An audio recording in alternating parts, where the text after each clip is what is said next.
கர்த்தருடைய பரிசுத்த நாமத்திற்கு மகிமை உண்டாவதாக. இன்றைக்கு 29வது நாளாக தேவனுடைய சமூகத்தில் அமர்ந்து ஆராதித்து ஜெபித்து கர்த்தருடைய வார்த்தையை தியானிக்கிறேன். இந்த பதிவு மூலமாக கர்த்தர் தாமே உங்களை நிச்சயமாக அவர் ஆசீர்வதிக்க வேண்டும் என்று சொல்லி நான் விரும்புகிறேன். பெரும்பாலும் சபையில் போதகர்கள் நிறைய விசுவாசிகளை, ஜனங்களை, ஆத்துமாக்களை பார்த்து அடிக்கடி சொல்லுகிற ஒரு வார்த்தை என்ன அப்படின்னா, ஆண்டவரை தேடுங்க, ஆண்டவரை நீங்கள் ஆராதிக்கணும். ஏன் அப்படின்னா, மனுஷனை ஆண்டவர் உருவாக்குனதனுடைய நோக்கமே அவருடைய துதியை சொல்லி வரணும் என்று நிறைய போதக பிதாக்கள், திருச்சபையினுடைய போதகர்கள் ஆத்துமாக்களுக்கு அதிகமாய் சொல்லுவார்கள். அதற்கு ஏசாயா 43ஆம் அதிகாரம் 21வது வசனத்தை ஆதாரமாக சொல்லுவார்கள். அங்கே என்ன சொல்லப்பட்டிருக்கிறது? இந்த ஜனத்தை எனக்கென்று ஏற்படுத்தினேன், இவர்கள் என் துதியை சொல்லி வருவார்கள். ஆண்டவராகிய கர்த்தர் உங்களையும் என்னையும் எதற்காக ஏற்படுத்தினார்? வேதத்தில் பல இடங்களிலே அதற்கு ஆதாரம் இருக்கிறது. அதனால தான் எங்களை போன்ற திருச்சபை போதகர்கள், தீர்க்கதரிசிகள் வேறு, சுவிசேஷகர்கள் வேறு, அப்போஸ்தலர்கள் வேறு, ஆனால் போதகர்கள், மேய்ப்பர்கள் திருச்சபையை நடத்துகிறாங்க பார்த்தீங்களா? என்னை போன்ற, உங்களை போன்ற இந்த மேய்ப்பர்கள், அவர்கள் அதிகமாய் இப்போ தீர்க்கதரிசிகள் தீர்க்க தரிசனம் சொல்லுவாங்க, அப்போஸ்தலர்களுடைய உபதேசம் வேறு, சுவிசேஷகர்களுடைய உபதேசம் வேறு. ஆனால் மேய்ப்பன், போதகர், இவர்களுடைய உபதேசம் எப்படின்னா, விசுவாசிகள் ஆண்டவரை ஆராதிக்கணும், சபை கூடி வருதலை விட்டுவிடக்கூடாது, சபைதான் பிரதானமானது, நீங்கள் சும்மா இருக்கக்கூடாது, நீங்கள் சபை கூடி வருதலை விட்டுவிடக்கூடாது, சபையில் எந்த ஆராதனை வச்சாலும் நீங்கள் கலந்து கொள்ளணும், அப்போ தான் உங்களுக்கு சந்தோஷமும் மகிழ்ச்சியாக இருக்கும், உங்கள் குடும்பம் நல்லா இருக்கும், நீங்கள் எதிர்பார்க்கிற காரியங்கள் எல்லாம் ஆண்டவர் உங்களுக்கு தரணும். அப்படின்னா நாங்கள் எப்பெல்லாம் ஆராதனை வைக்கிறோமோ அதிலெல்லாம் நீங்கள் கலந்து கொள்ளணும்னு சொல்லி அவங்கள அழைப்பாங்க, கொஞ்சம் வலியுறுத்துவாங்க, கொஞ்சம் உற்சாகப்படுத்துவாங்க. என்னை போன்ற சில ஊழியக்காரர்கள் கொஞ்சம் கடினமாக கூட, கடுமையாக, இல்லை பிரதர், சிஸ்டர், நீங்கள் அப்படியெல்லாம் சொல்லக்கூடாது, நீங்கள் வந்து தான் ஆகணும், சபை உங்களுக்காகத்தான் ஆராதனை வச்சுருக்குது, நீங்கள் பாட்டில் ஆராதனைக்கு வராமல் வேலை வேலை வேலைன்னு போனீங்கன்னா என்ன பிரதர், என்ன சிஸ்டர் அப்படின்னு என்னை போன்ற சில ஊழியக்காரர்கள் விசுவாசிகளை கொஞ்சம் அழுத்தம் கொடுத்து வருவாங்க, வரவழைப்போம். அதுக்கு அவங்க சொல்கிற வார்த்தை என்ன? இந்த ஜனத்தை எனக்கென்று ஏற்படுத்தினேன். எதுக்காக ஆண்டவர் நம்மளை அவருக்காக ஏற்படுத்தினார்? அதை நீங்கள் புரிஞ்சுக்கணும். நம்ம இந்த உலகத்துக்காக ஏற்படுத்தப்பட்டவர்களா? உலகத்தில் வாழக்கூடியவர்கள். உலகத்தை ஆண்டவர் உண்டாக்கினார், உலகத்தில் உள்ளவைகளை எல்லாம் ஆண்டவர் சிருஷ்டித்தார். 6 நாட்கள் பார்த்து பார்த்து பார்த்து பார்த்து ஆண்டவர் ஒவ்வொன்றையாய் உருவாக்கினார். வானம், வானத்தில் இருக்கிற சத்துவங்கள், பூமி, பூமிக்கு அடியில் இருக்கிற சத்துவங்கள், கனிம வளங்கள், பூமிக்கு மேலே காணப்படுவர் எல்லாவற்றையும் ஆண்டவர் சிருஷ்டித்தார். யாருக்காக? தன்னுடைய சாயலில் படைக்க போகிற மனுஷனுக்காக.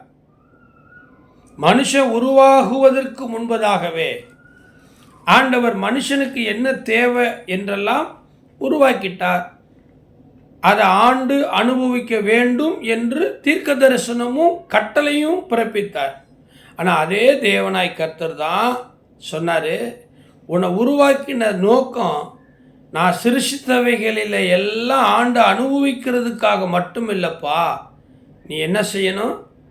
என் தோட்டத்தை பண்படுத்தணும், பாதுகாக்கணும், என்னுடைய துதியை நீ சொல்லி வரணும். ஆனால் மனுஷர்களாகி நாம் என்ன பண்ணுறோம்? ஆண்டவர் சிருஷித்த எல்லாவற்றையும் அனுபவிக்கிறோம், ஆனால் ஆண்டவருடைய துதியை சொல்லி வர மாட்டேங்கிறோம். இதனால தான் சபைகளில் சில போதகர்கள், ஊழியக்காரர்கள், சத்தியத்துக்கு சாட்சியாக இருக்கிற ஊழியக்காரர்கள் விசுவாசிகளை கடுமையாக நடத்துகிறதுக்கு காரணம் என்ன தெரியுமா? பிரியமானவர்களே, நீங்கள் புரிஞ்சுக்கணும். எங்கள் மேலே கோவப்படக்கூடாது. நல்லா நீங்கள் புரிஞ்சுக்கணும். உலகத்தில் தான் வாழ்கிறீங்க, உலகத்தில் உண்டான எல்லாவற்றையும் நீங்கள் அனுபவிக்கிறீங்க. It's okay, no problem. But நீங்கள் யாருக்காக உருவாக்கப்பட்டவர்கள் என்பதை இந்த ஏசாயா 43 அதிகாரத்தில் 21வது வசனத்தில் ஆண்டவர் எழுதியிருக்கிறார். இந்த பழைய ஏற்பாட்டில் ஏசாயா தீர்க்கதரிசி மூலமாக மட்டுமல்ல விசுவாசிகளை, புதிய ஏற்பாட்டில் போக யோவானில், நீங்கள் என்னை தெரிந்து கொள்ளவில்லை, நான் உங்களை தெரிந்து கொண்டேன். ஆண்டவர் சொல்கிறாரு, நீங்கள் என்னை தெரிந்து கொள்ளவில்லை. இந்த காணொளி பார்த்து கொண்டிருக்கிற சகோதரிகளே, சபைக்கு போகிற விசுவாசிகளே, குறிப்பாக நீங்கள் புரிந்து கொள்ளணும். நீங்கள் அல்ல, நீங்கள் தேவனுடையவர்கள். ஆண்டவர் சொன்னாருங்க, நீங்கள் என்ன தெரிந்து கொள்ளலை, உன் தாயின் கருவில் உருவாகுவதற்கு முன்பதாகவே உன்னை பெயர் சொல்லி அழைத்தவன். எரேமியா மூலமாக ஆண்டவர் சொன்னார். ஆமாம், உங்கள் தாயின் கருவில் நீங்கள் உருவாகுவதற்கு முன்பதாகவே.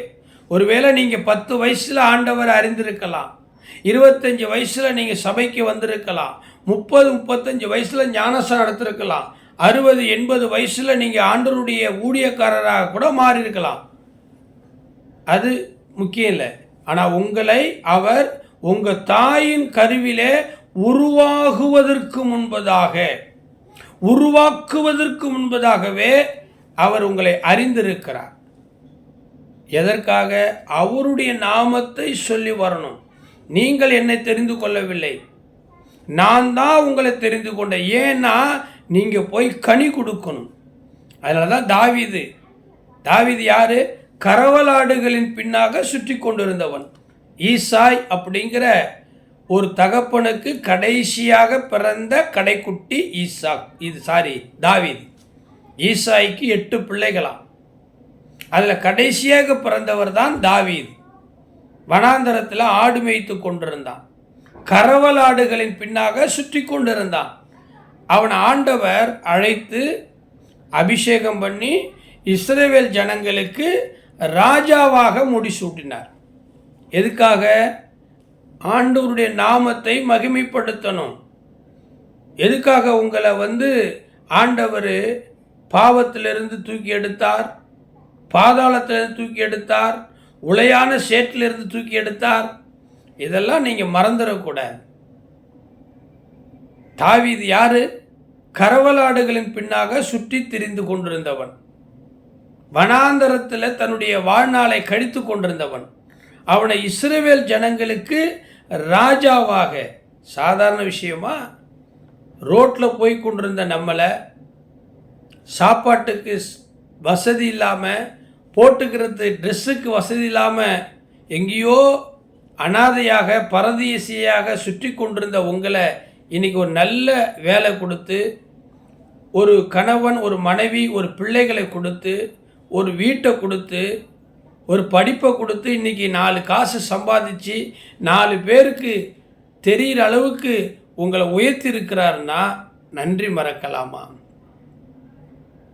9 குஷ்ரோகிகளைப் போல நீங்கள் இருக்கலாமா? எதுக்காக சபை? எதுக்காக ஆண்டவர் உங்களை ஒரு சபையில் கொண்டு வந்து நாட்டினார்? நீங்கள் யோசிக்கணும் பிரதர். உங்கள் இஷ்டத்துக்கு நீங்கள் போகக்கூடாது சிஸ்டர். இந்த ஜனத்தை எனக்கென்று ஏற்படுத்தினேன், இவர்கள் என் துதியை சொல்லி வருவார்கள். தாவீது சொன்னார், கர்த்தாவே உம்மை துதிக்கிற துதி எப்போதும் என் வாயில் இருக்கணும்.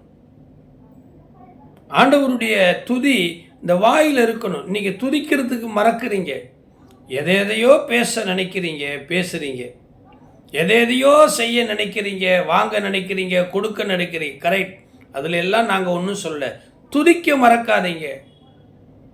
சங்கீதம் 103:1-2 என்ன சொல்கிறோம்? ஒவ்வொரு ஜெபமும் எப்படி முடியுது? என் ஆத்துமாவே கர்த்தரை ஸ்தோத்தரி, என் முழு உள்ளமே அவருடைய பரிசுத்த நாமத்தை ஸ்தோத்தரி, என் ஆத்துமாவே கர்த்தரை ஸ்தோத்தரி, அவர் செய்த நன்மைகளை என்றைக்கும் மறவார். நீங்கள் ரொம்ப ஈஸியாக மறந்துடுறீங்க. சபையை மறந்துடுறீங்க, ஞானஸ்தானம் கொடுத்த ஊழியக்காரை மறந்துடுறீங்க, தேவனை மறந்துடுறீங்க. ரொம்ப சுலபமாக ஒரு கிள்ளுக்கிறையை போல நீங்கள் சபையை எண்ணுறீங்க. தப்பு பிரதர், சிஸ்டர், தப்பு. எத்தனை 1000 லட்சம் உங்களுக்கு வருமானம் வந்தாலும் சரி, தேவனுடைய சபையை மறக்காதீங்க, மறுக்காதீங்க, மறுதளிக்காதீங்க. இந்த தீர்க்கதரிசி சொல்லுகிறார் 43:21 இந்த ஜனத்தை எனக்கென்று ஏற்படுத்தினேன், இவர்கள் என் துதியை சொல்லி வருவார்கள். நாங்கள் 25 வருஷமாக கிராமத்தில் போய் கணவன், மனைவி, எங்களுடைய பிள்ளைகள் எல்லாருமாய் அன்றையிலிருந்து இன்றைக்கு வரைக்கும், அன்றைக்கு நாங்கள் கொஞ்சம் ஏழ்மையில் வறுமையில் ஒரு வேளை இருந்திருக்கலாம், ஒன்றுமில்லாமல் இருந்திருக்கலாம். இன்றைக்கு பிள்ளைகள் வளர்ந்துருக்கிறாங்க, கர்த்தருடைய ஊழியத்தை செய்கிறோம். இன்றைக்கு கொஞ்சம் நாங்கள் வளர்ந்துருக்கிறோம், இல்லைன்னு சொல்லலை. அன்றைக்கு என்ன நிலைமையில் இருந்து கிராமத்தில் போய் கொட்டடித்து பாட்டு பாடி கைப்பிரதி கொடுத்து இயேசுனுடைய அன்பை சுவிசேஷமாக அறிவித்து மேய்ப்பனில்லாத ஆடுகளைப் போல சிதறுண்டு கிடக்கிற ஜனங்களுக்கெல்லாம் மதமாற்றம் அல்ல, மனமாற்றம். நாங்கள் எப்படி தெருவில் வெயிலில் மழையில் கஷ்டப்பட்டு இயேசுடைய அன்பை சுவிசேஷமாக சொன்னோமோ 25 ஆண்டுகளுக்கு முன்பதாக, இன்றைக்கும் நாங்கள் அப்படி சொல்கிறோம், விடலை. ஒரு காலத்தில் நாங்கள் ஊழியம் பண்ணோம், ஒரு காலத்தில் ஆண்டவருக்காக கொடுத்தோம், இப்போ இல்லை அப்படின்னு நாங்கள் சொல்ல. எல்லா காலத்திலும் சிநேகிக்க வேண்டுமா? தான் சிநேகிதம். எல்லா காலத்திலும். ஒருவேளை உங்களுக்கு உடம்பு சரியில்லை, பலவீனம், பொருளாதாரம் இல்லை, சூழ்நிலைகள் சரியில்லைன்னா நீங்கள் கிராமத்துக்கு போக வேண்டாம், ஊழியத்துக்கு போக வேண்டாம். ஆனால் சபைக்கு போகணும். கர்த்தரை துதிக்கிற துதி எப்போதும் என் வாயில் இருக்கணும். இன்றைக்கி நிறைய விசுவாசிகள் அதில் தவறுறதுனால தான் தேவன் நம்ம மேலே வைக்கிறது அன்பு, இரக்கம் எல்லாம் மாறி போக வேண்டிய சூழ்நிலை வருகிறது. இந்த காணொளியை பார்க்குற சகோதரி, சகோதரனே, உங்களை ஆண்டவர் ஏன் தெரியுமா உங்கள் தாயின் கருவில வைத்தார்? கருவிலேயே அழிந்து போயிருக்க வேண்டிய நீங்கள் தாயின் கருவை விட்டு வெளியே வரும்போதே பிரேதமாய் வர வேண்டிய நாம் எத்தனை விபத்து, ஆக்சிடெண்ட், எத்தனை நோய், எத்தனை பாவம், எத்தனை பிரச்சனை உங்களை சேர்ந்தது. வாழ முடியுதா? வாழ விட்டாங்களா? தற்கொலை பண்ணிக்க போகிறேன், வேண்டாம் இந்த உயிர், இந்த வாழ்க்கை வேண்டாம், இந்த வேலை வேண்டாம், இந்த குடும்பம் வேண்டாம், இனிமே என்னால் முடியாதுன்னு சொல்லி எத்தனை முறை நீங்கள் சூசைட் பண்ணுறதுக்கு அட்டன் பண்ணீங்க? உங்களை ஆண்டவர் சாக விட்டாரா? உங்களை வெட்கப்படுத்த விட்டாரா? பிரதர், இந்த தொழிலே வேண்டாம், எனக்கு லாபம் இல்லை, இனி நான் செய்ய மாட்டேன், எனக்கு எதிராக போட்டியாக நிறைய பேர் மந்திரம் பண்ணுறாங்க, தந்திரம் பண்ணுறாங்க, சூனியம் பண்ணுறாங்க, கெடுக்கிறாங்க, வேண்டாம் எனக்கு, அப்படியெல்லாம் அழுதிங்க, புலம்பினீங்க, நிறைய பேர்கிட்ட போய் சொல்லி வருத்தப்பட்டீங்களே, உங்களை ஆண்டவர் விட்டாரா? கைவிடலையே. திக்கற்றவர்களாய் உங்களை விடலையே. உங்களை ஆற்றினாரே, தேற்றினாரே, அரவணைத்தாரே, பாதுகாத்தாரே, இன்னைக்கு கூட உங்களை போஷிக்கிறாரே. அப்படிப்பட்ட ஆண்டவரை நீங்கள் மறுதளிக்கலாமா? சார், நான் மறுதளிக்கலைங்க, என் மனசில் ஆண்டவர் தாங்க இருக்கிறாரு, யாருங்க மறுதளிச்சா அப்படின்னு நீங்கள் சொல்லலாம். நீங்கள் ஆராதனைக்கு வராததும் ஒன்று தான், மறுதளிக்கிறதும் ஒன்று தான், ஆண்டவரை துதிக்காததும் ஒன்று தான், நீங்கள் வீட்டில் இருந்து வேறு காரியத்தை செய்கிறதும் ஒன்று தான்.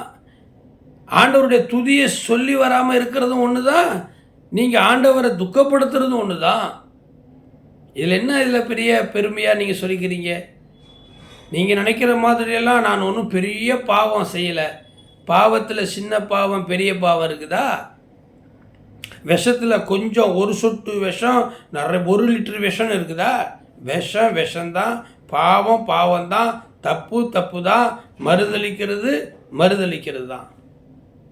சும்மா நீங்களா அப்பக்கட்டு செப்பக்கட்டு நீங்களா ஒரு நீதியை உங்களுக்காக உருவாக்கக்கூடாது. இந்த ஜனத்தை எனக்கென்று ஏற்படுத்தினேன், இவர்கள் என் துதியை சொல்லி வருவார்கள். இதுதான் கர்த்தருடைய வார்த்தை. நீங்கள் என்ன பண்ணணும்? உங்களை யார் ஏற்படுத்துறது? உங்களை பெற்றவங்க யார்? உங்களுக்கு புருஷன் யார்? உங்களுக்கு மனைவி யார்? உங்களுக்கு அப்பா யார்? உங்களுக்கு டீச்சர் யார்? உங்களுக்கு போதகர் யார்? உங்களுக்கு கடவுள் யார்? உங்களுக்கு ஞானஸ்தானம் கொடுத்த ஆவிக்குரிய தாய் தகப்பன் யார்? இதெல்லாம் நீங்கள் மறந்துடக்கூடாது. நீங்களாம் ஒரு இஷ்டத்துக்கு அப்படி இப்படின்னு நடந்துக்கிட்டு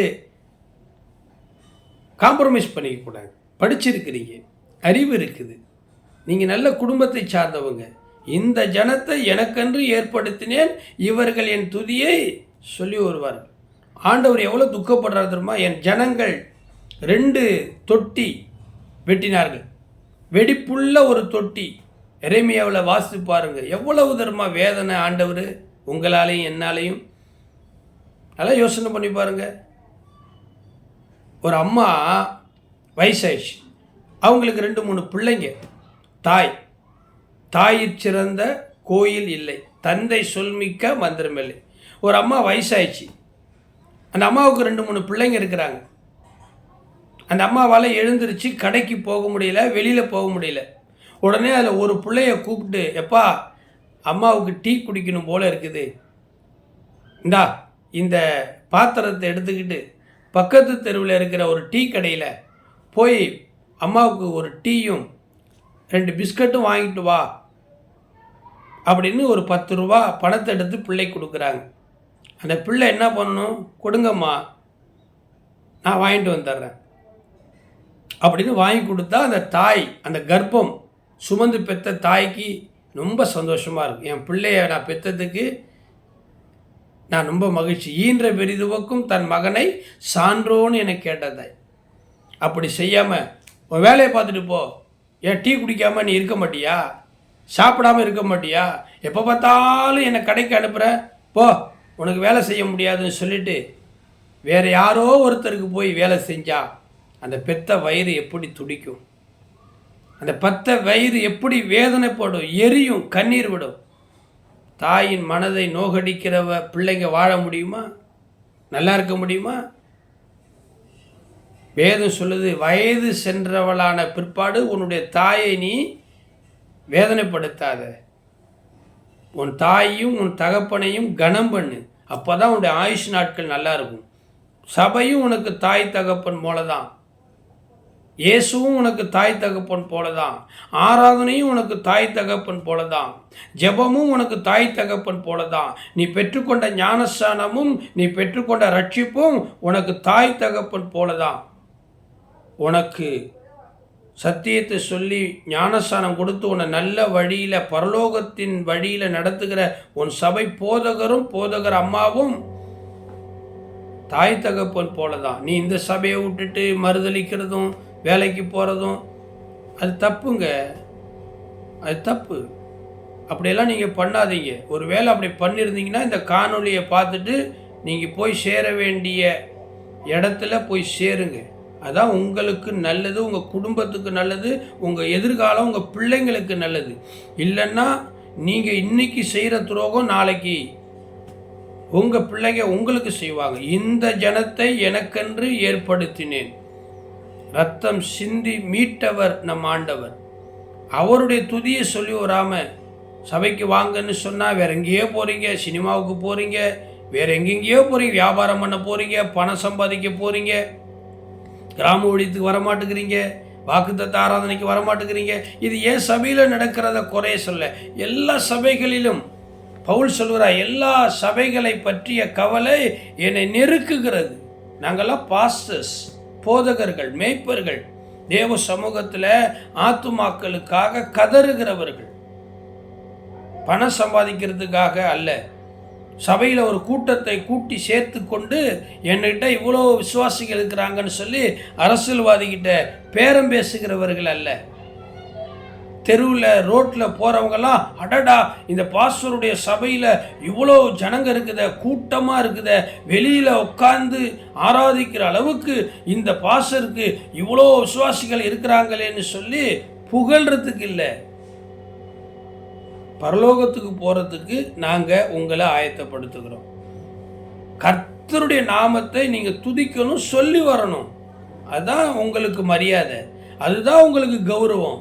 உங்கள் புருஷன் வர்றதில்ல, உங்கள் மனைவி வர்றதில்ல, நீங்கள் பெத்த பிள்ளை வர்றதில்ல.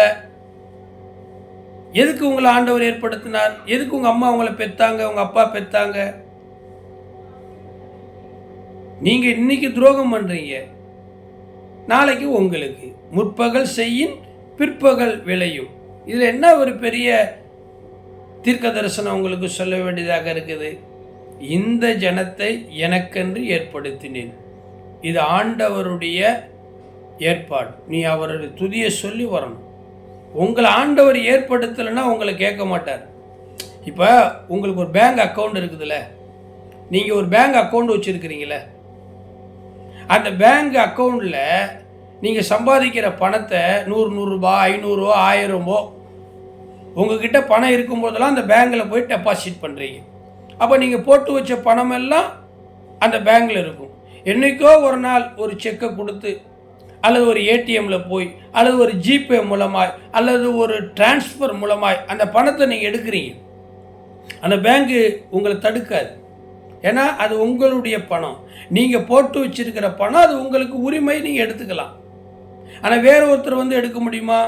எடுக்க முடியாது, நீங்கள் அனுமதி கொடுக்காம. இல்லை பேங்கு தான் தராமல் மாட்டேன்னு சொல்ல முடியுமா? முடியாது. பிரியமானவர்களே, நீங்கள் தான் உங்கள் பணத்தை எடுக்க முடியும். அதே போல் நீங்கள் தான் உங்கள் ஆண்டவரை ஆராதிக்க முடியும். உங்களை தான் ஆண்டவர் ஆராதிக்கிறதுக்கு விரும்புவார். வேறு யாரையோ மற்ற தெய்வங்களை வணங்குகிறவர்களை மற்ற மக்களை கொண்டு வந்து அவர் ஸ்தோத்திரம் பண்ண வைப்பாரா? ஊழியத்துக்கு கூப்பிடுவாரா? அவ்வளவு அநாகரிகமுள்ள தேவனா? ஞானமுள்ள தேவன், சகலமும் நல்வொழுக்கமும் கிரமமாக செய்கிற தேவன். நீங்கள் புரிஞ்சுக்கொள்ளணும். உங்கள் அம்மாவுக்கு நீங்கள் தான் உதவி செய்யணும். உங்கள் அப்பா அம்மாவுக்கு, உங்கள் அக்கா தங்கச்சிக்கு, உங்கள் மனைவி பிள்ளைகளுக்கு நீங்கள் தான் உதவி செய்யணும். இன்னொருத்தர் வந்து உதவி செஞ்சால் உங்களுக்கு அசிங்கம் இல்லை? உங்கள் சபையில் வேற ஒருத்தர் வந்து ஊழியம் பண்ணினா, ஆராதனை பண்ணினா நீங்கள் எதுக்கு? உங்கள் அப்பாவுடைய ப்ராப்பர்ட்டி, சொத்து ஒரு கோயிலுக்கு எழுதி வச்சுட்டாருன்னா நீங்கள் சும்மா விடுவீங்களா? சொந்த அண்ணனுக்கு ஒரு அடி நிலம் கூட கொடுத்துட்டா, ஒரு சவரன் நகையை கூட கொடுத்துட்டா தங்கச்சிக்கு, நீங்கள் கோர்ட்டில் கேஸ் போடுறீங்க.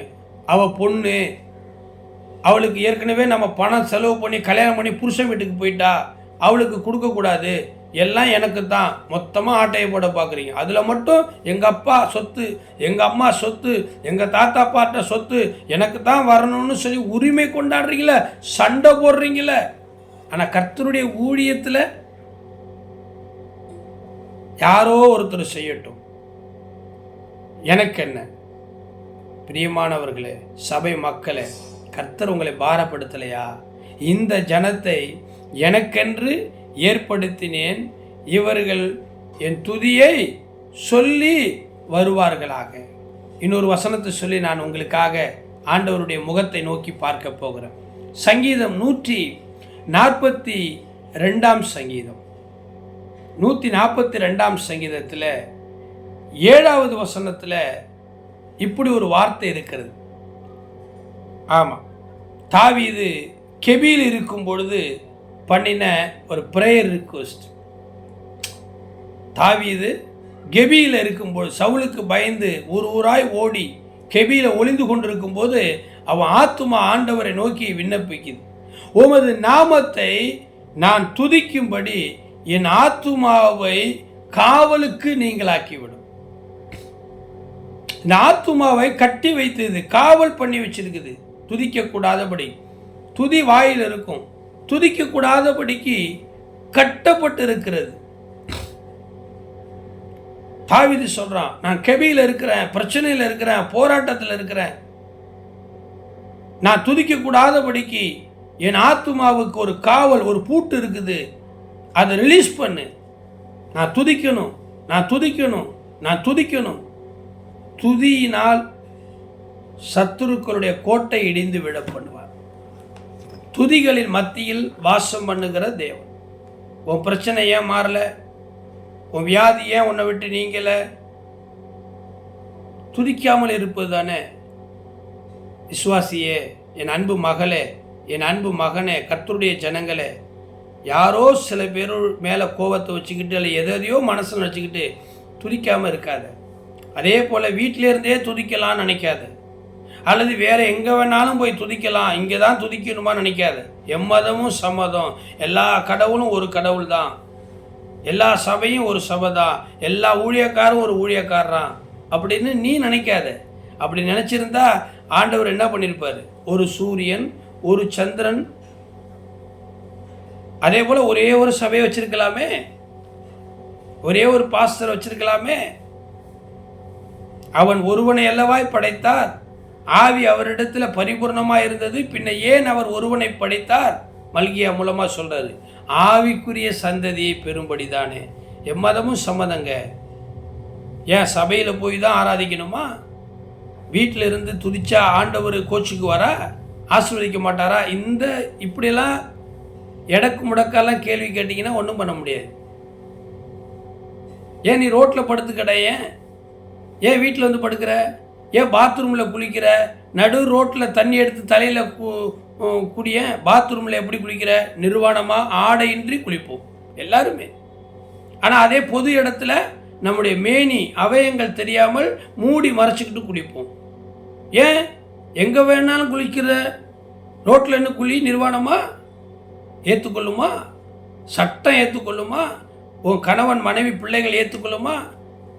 உன்னை அடிக்க மாட்டாங்க, திட்ட மாட்டாங்க, ஏச மாட்டாங்க. நீ பைத்தியக்காரி, மனநிலை பாதிக்கப்பட்டவன்னு சொல்லுவாங்க. புத்திசாலித்தனமாக பேசுகிறீங்க. வீட்டில் இருந்து துதிச்சா ஆண்டவர் கேட்க மாட்டாரா? யோபு வீட்டில் இருந்து துதிக்கும் போது தேவன் தமது ஆலயத்தில் இருந்து கேட்கலையா? ஏதோ ஒரு வசனத்தை எடுத்துக்கிட்டு உங்களுடைய இஷ்டத்துக்கு நீங்கள் வேலைக்கு போயிட்டு கண்ட இடத்துல சுற்றி திரிஞ்சிக்கிட்டு கடைசியில் என்னைக்காச்சும் ஒரு நாள் திருவிருந்துக்கு, இதெல்லாம் அபத்தங்க. இதெல்லாம் சத்துருனுடைய பிளான். ஆண்டவர் சொல்கிறார், இந்த ஜனத்தை எனக்கென்று ஏற்படுத்தினேன், இவர்கள் என் துதியை சொல்லி வருவார்கள். நீங்கள் என்னை தெரிந்து கொள்ளவில்லை, நான் தான் உங்களை தெரிந்து கொண்டேன். எதுக்கு தெரியுமா? நீங்கள் போய் கனி கொடுக்கணும், உங்கள் கனி நிலைத்திருக்கணும். அன்பு சபையை, விசுவாசிகளை யோசித்து பாருங்கள். உங்கள் வழியை கொஞ்சம் சிந்தித்து பாருங்கள். திருச்சபையின் கதவு உங்களுக்காக காத்திருக்கிறது. எங்கேயும் போகாதே. தேவன் நாட்டின தோட்டத்தில் நிலைத்திருந்து கனி கொடுங்க, பூத்து குலுங்குங்க, கீழே வேர் பற்றி மேலே கனி கொடுங்க. யாக்கோபை போல ஆண்டவர் உங்களை ஆசீர்வதிப்பார். கர்த்தர் உங்களுக்காக யாவி செய்து முடிப்பார்.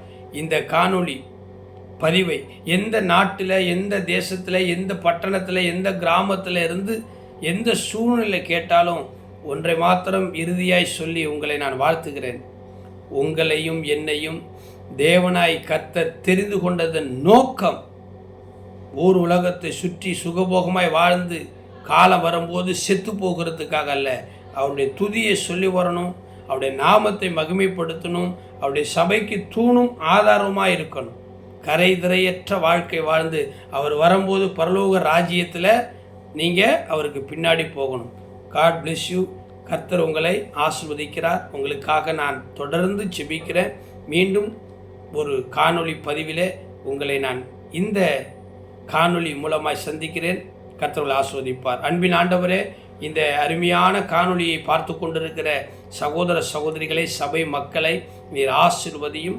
இவர்களை உமக்கென்று ஏற்படுத்தினீர். இவர்களுடைய துதியை சொல்லி வருவார்கள். ஆண்டவராகிய கர்த்தாவே, இதில் மாற்றம் இல்லை. என் ஜனங்கள் வஞ்சனை செய்யாதவர்கள் என்று சொல்லி அவர்களுக்கு இரட்சகரானேன் என்று ஏசாயா 63 சொல்லியிருக்கிறீங்க. இந்த ஜனங்க வஞ்சிக்கிற ஜனங்கள் அல்ல, ஆசீர்வதிக்கப்பட்ட ஜனங்கள். இயேசுவின் நாமத்தினால் பிதாவே, ஆமென். God bless you. மீண்டும் சந்திப்போம்.